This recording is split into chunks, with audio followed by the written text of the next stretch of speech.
யோவான் நற்செய்தி அதிகாரம் 8. விபச்சாரத்தில் பிடிபட்ட பெண். இயேசு ஒலிவ மலைக்கு சென்றார். பொழுது விடிந்ததும் அவர் மீண்டும் கோவிலுக்கு வந்தார். அப்போது மக்கள் அனைவரும் அவரிடம் வந்தனர். அவரும் அங்கு அமர்ந்து அவர்களுக்கு கற்பித்தார். மறைநூல் அறிஞரும் பரிசேயரும் விபச்சாரத்தில் பிடிபட்ட ஒரு பெண்ணை கூட்டிக் கொண்டு வந்து நடுவில் நிறுத்தி, போதகரே, இப்பெண் விபச்சாரத்தில் கையும் களவுமாக பிடிபட்டாள்.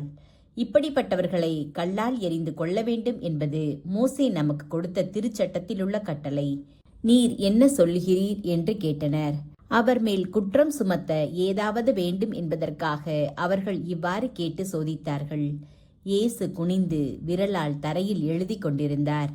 ஆனால் அவர்கள் அவரை விடாமல் கேட்டு கொண்டிருந்ததால் அவர் நிமிர்ந்து பார்த்து, உங்களுள் பாவம் இல்லாதவர் முதலில் இப்பெண்மேல் கல் எறியட்டும் என்று அவர்களிடம் கூறினார். மீண்டும் குனிந்து தரையில் எழுதி கொண்டிருந்தார்.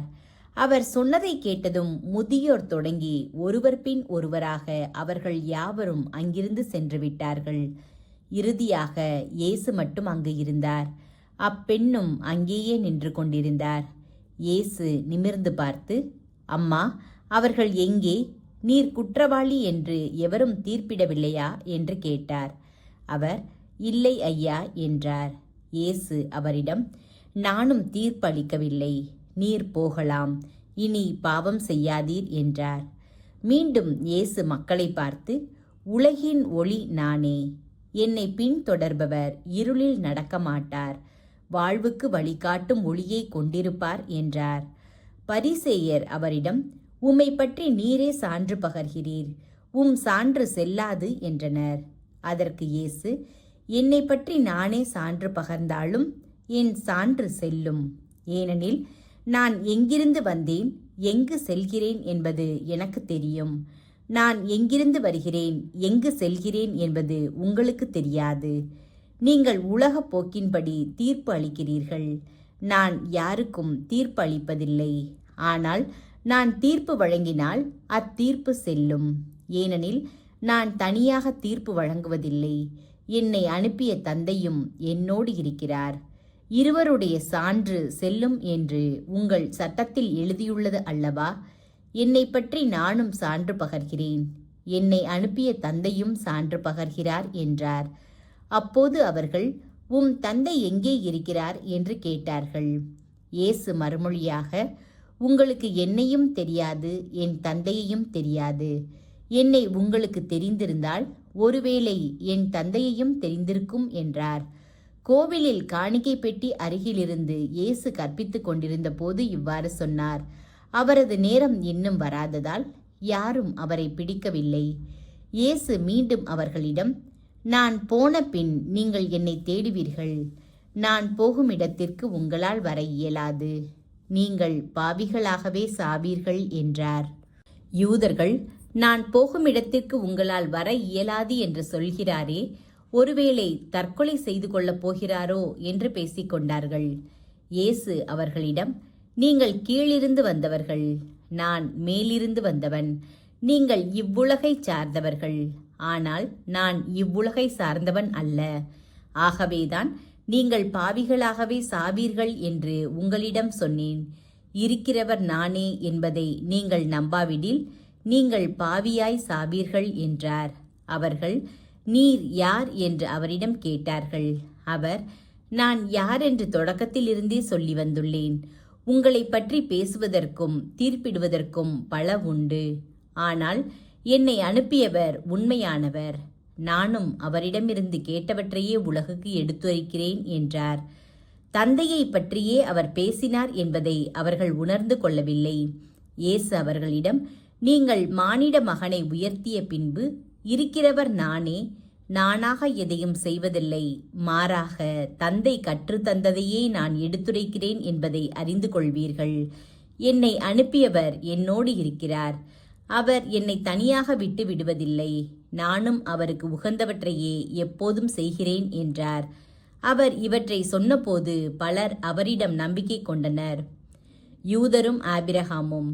இயேசு தம்மை நம்பிய யூதர்களை நோக்கி, என் வார்த்தைகளை நீங்கள் தொடர்ந்து கடைபிடித்து வந்தால் உண்மையில் என் சீடர்களாயிருப்பீர்கள். உண்மையை அறிந்தவர்களாயும் இருப்பீர்கள். உண்மை உங்களுக்கு விடுதலை அளிக்கும் என்றார். யூதர்கள் அவரை பார்த்து, உங்களுக்கு விடுதலை கிடைக்கும் என நீர் எப்படி சொல்லலாம்?